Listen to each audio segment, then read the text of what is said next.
Assalamualaikum warahmatullahi wabarakatuh. Perkenalkan, nama saya Muhammad Rizky Pratama. Jabatan saya sebagai auditor ahli pertama pada Inspektorat Daerah Kabupaten Tasikmalaya. Saya tergabung dalam angkatan 4 kelompok 2. Di sini saya akan mempresentasikan agenda 2 mengenai berorientasi pelayanan dalam konteks core value ASN. Berorientasi pelayanan merupakan salah satu kompetensi dasar yang harus dimiliki setiap aparatur sipil negara dalam menjalankan tugasnya. Sebagai ASN, kita memiliki 3 fungsi strategis yang saling berkaitan. Pertama, sebagai pelaksana kebijakan publik. Kita bertanggung jawab menerjemahkan kebijakan pemerintah menjadi aksi nyata. Kedua, sebagai penyedia pelayanan publik. Kita harus memberikan layanan terbaik kepada masyarakat. Ketiga, sebagai perekat dan pemersatu bangsa, di mana kita berperan menjaga persatuan dalam keberagaman. Ketiga fungsi ini menuntut orientasi pelayanan yang optimal untuk mencapai tujuan pembangunan nasional.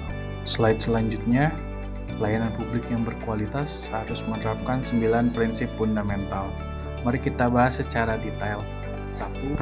Partisipasi, di mana berarti dalam pelayanan melibatkan masyarakat. Kedua, transparan, di mana terbuka dan jelas dalam setiap prosedur. Ketiga, ada responsif, di mana menunjukkan kemampuan merespon kebutuhan masyarakat dengan cepat. Selanjutnya ada tidak diskriminatif, berarti melayani semua warga tanpa membedakan latar belakang. Kemudian ada mudah dan murah, di mana mengutamakan kemudahan akses dan biaya yang terjangkau dalam hal pelayanan. Selanjutnya ada efektif dan efisien, di mana fokusnya pada hasil yang optimal dengan sumber daya yang minimal.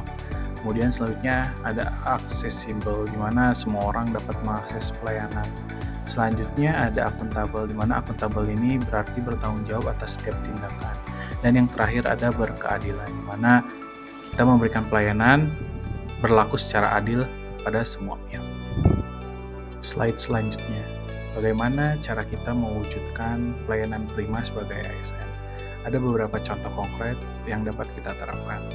Misal, 1. Menyapa dan memberi salam dengan tulus. Kemudian menciptakan suasana positif sejak awal. Selanjutnya ada berpenampilan rapi, menunjukkan profesionalisme kita sebagai ASN dan penghargaan terhadap pelanggan kita. Kemudian selanjutnya ada ramah dan senyum, di mana itu dapat menciptakan atmosfer yang menyenangkan saat pelayanan. Kemudian selanjutnya ada mengucapkan terima kasih. Itu merupakan apresiasi atas kepercayaan yang diberikan oleh pelanggan kepada kita.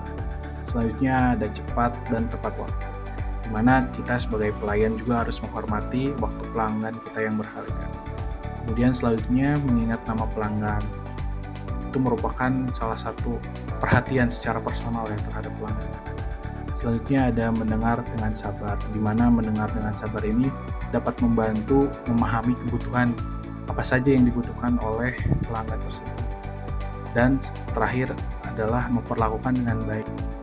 Selanjutnya ada 3 kode etik dalam core values berorientasi pelayanan, di mana nomor 1 yaitu memahami dan memenuhi kebutuhan masyarakat. Kedua yaitu ramah, cekatan, solutif, dan dapat diandalkan.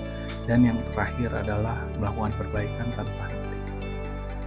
Sebagai penutup, mari kita berkomitmen bersama untuk menjadi ASN yang berorientasi pelayanan. Dengan menerapkan prinsip-prinsip yang telah kita bahas, kita dapat memberikan kontribusi nyata bagi kemajuan bangsa melalui pelayanan publik yang berkualitas. Terima kasih atas perhatiannya. Wassalamualaikum warahmatullahi wabarakatuh.